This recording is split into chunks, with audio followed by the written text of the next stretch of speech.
Então hoje nós vamos tratar exatamente disso. Como cortar as raízes ruins na sua vida.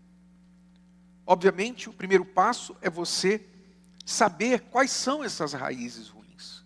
É você entender que o que você vive do lado de fora, o que você experimenta no dia a dia, são reflexos de coisas mais profundas. Ora, Jesus disse assim na palavra dele: agora está posto o machado à raiz das árvores. Toda árvore que não produz bom fruto é cortada e lançada no fogo.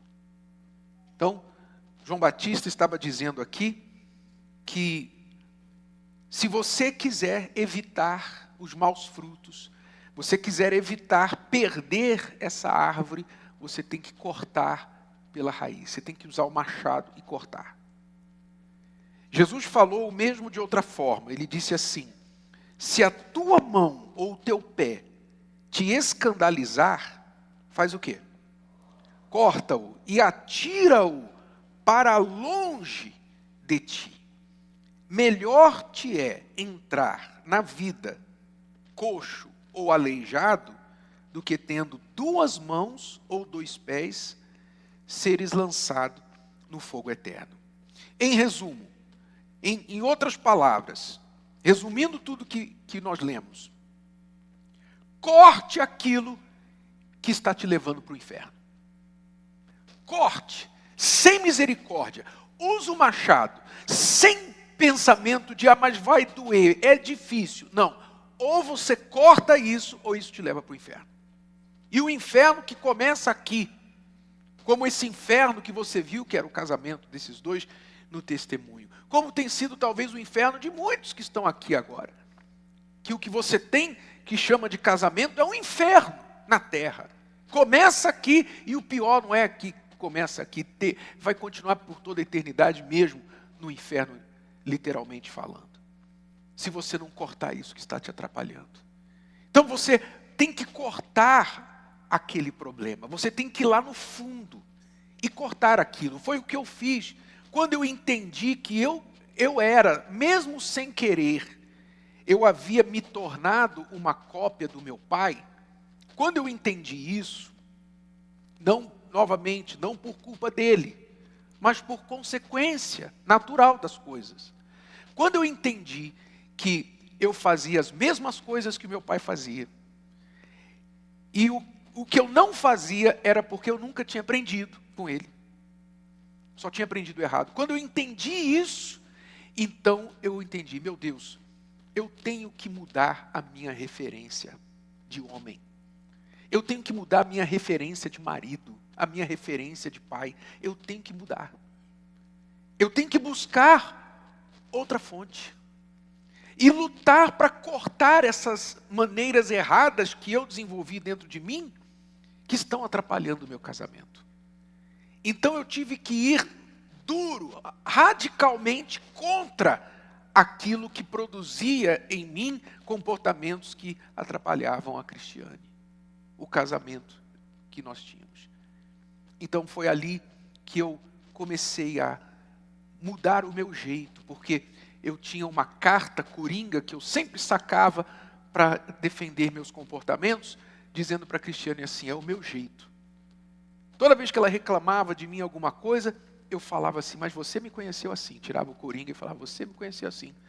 Esse é o meu jeito. E eu não vou mudar. Eu falava isso para ela. Eu sou assim, você me conheceu assim. Você sabia que a vida que nós escolhemos de fazer obra de Deus é uma vida de trabalho. Então, isso não vai mudar. Você não vai me ver diferente. Então, eu usava esse coringa do meu jeito. E essa questão de você dizer, é o meu jeito, eu não vou mudar, isso é uma raiz. E eu tive que mudar esse meu jeito, e eu consegui mudar esse meu jeito. Por quê? Porque primeiro eu entendi, criei e fui contra. Eu fui lá com o machado e cortei. E entendi que eu tinha que agir de forma diferente, que eu não podia colocar o meu trabalho, mesmo que fosse na obra de Deus, eu não poderia colocar o meu trabalho, a obra de Deus, acima do meu casamento. Eu não podia colocar a obra de Deus acima do meu casamento, porque a Bíblia ensina que o pastor, o bispo, tem que ser bem casado. Tem que administrar bem a própria casa. Como é que eu vou administrar a igreja se eu não sei administrar uma pessoa? Como é que eu vou administrar milhares se eu não sei administrar uma? Então eu entendi que eu precisava mudar isso. E fui buscar e Deus me ajudou.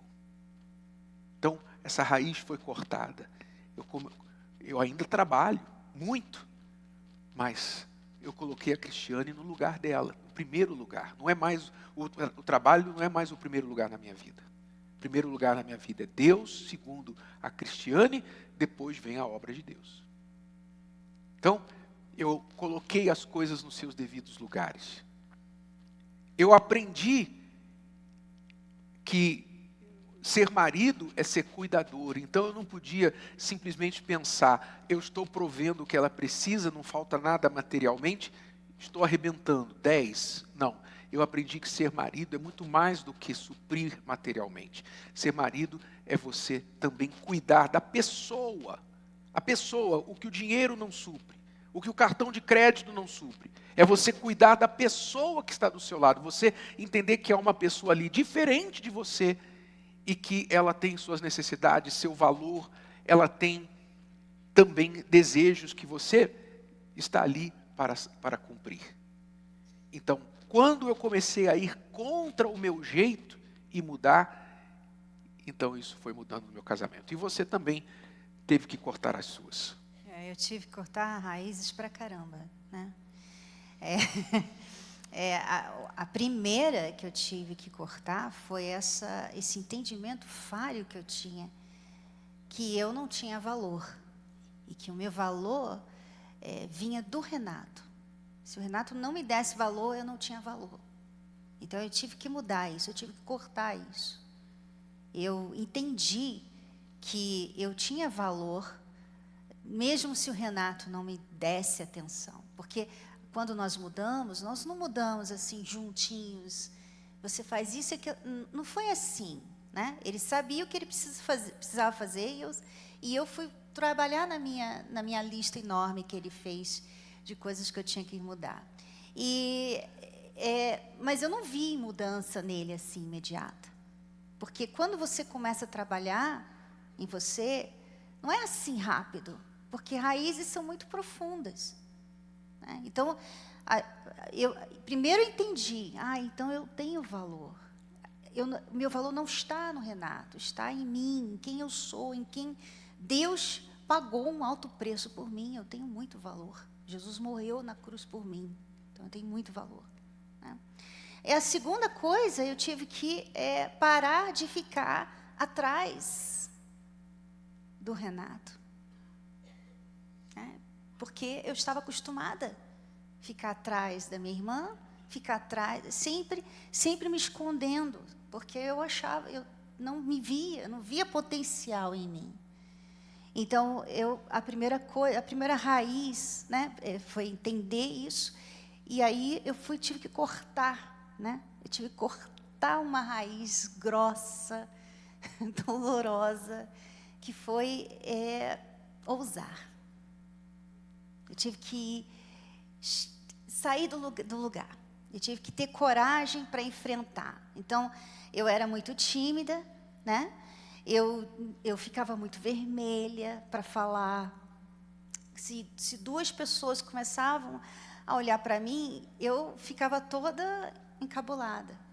E eu comecei, então, a trabalhar nisso. Comecei a falar com as pessoas. Eu comecei a ir ficando vermelha, suando, engolindo as palavras, nervosa, mas eu tive que enfrentar esse medo, essa timidez, eu tive que enfrentar ela. Eu tinha que cortar isso, parar de ser essa pessoa anulada. Porque eu tenho potencial, assim como você tem potencial. Todo mundo tem potencial. Né? Então, eu tive que cortar essa raiz. Foi duro, foi difícil. Foi um esforço. Não é da noite para o dia. Mas eu venci. Ela não está mais aí. Essa raiz não está mais, não existe mais na minha vida. Então, foi assim, mudou totalmente o nosso casamento, porque quando eu já não estava mais precisando que ele me desse atenção, eu já tinha atenção minha. Eu já via que eu tinha valor. E ele mudou. E quando ele viu que eu já não estava implorando a atenção dele, valor, por favor, me dê valor, quando eu parei disso, ele começou a ver que ele se casou com uma pessoa muito interessante, né, Renata? Eu comecei a chamar a atenção dele, finalmente, né? Porque quando a mulher ou o homem vai atrás o tempo todo, por que o outro precisa fazer alguma coisa? Aqui vai uma dica para você que é uma pessoa insegura, ciumenta, fica cobrando atenção o tempo todo e reclama que o outro não dá atenção, a outra pessoa não dá carinho, não dá atenção, etc, etc, não te liga. Porque você faz isso o tempo todo, você fica ligando 10 vezes por dia, você fica cobrando, você me ama, e você isso e aquilo, e você fica igual chiclete no cabelo da pessoa, como a Cristiane ficava no meu. E então, claro, você não dá tempo da pessoa sentir saudade, da pessoa sentir falta. Não dá tempo. Antes da pessoa sentir falta de você, você já está lá de novo.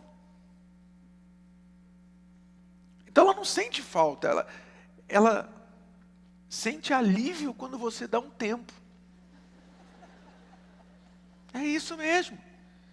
Ah, é o meu jeito. Então você vai fazer o contrário do teu jeito.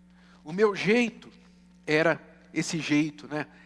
Caladão. Aqui eu falo meu trabalho, né? Então, meu trabalho eu desenvolvia habilidade de falar e etc. Mas em casa eu sou calado, gosto de silêncio. Sou introvertido, não gosto de ficar falando muito. Então, por isso que ela falava, quando eu chegava em casa eu não participava. Ela perguntava, como é que foi seu dia? Eu falei, foi bom.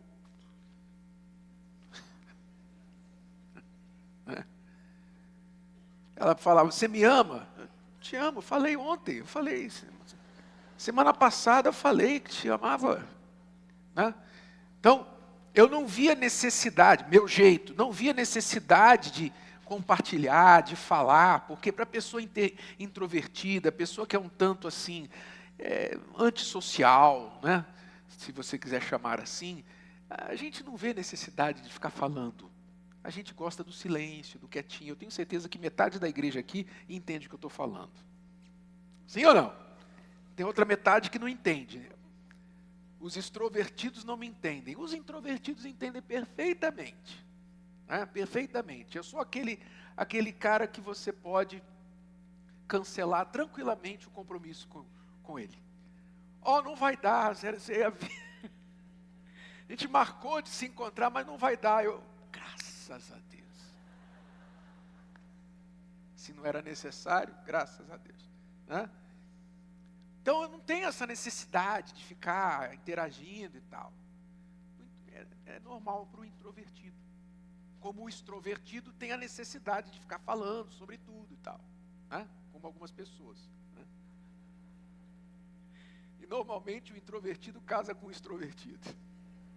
Normalmente. E aí depois ficam se embatendo.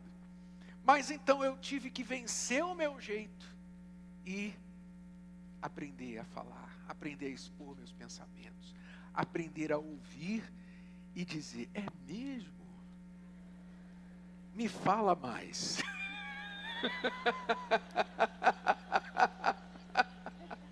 E realmente se interessar, né? Eu tive que aprender, mas... Compartilhar, você começou a compartilhar também comigo, fazendo um esforço, inicialmente é um esforço, porque a pessoa não tem esse jeito de compartilhar, né? Mas aí, ele viu que ele precisava fazer isso, por nós dois, porque o seu jeito é bom para você, mas e para sua esposa, para o seu marido não é. E você vive uma vida a dois.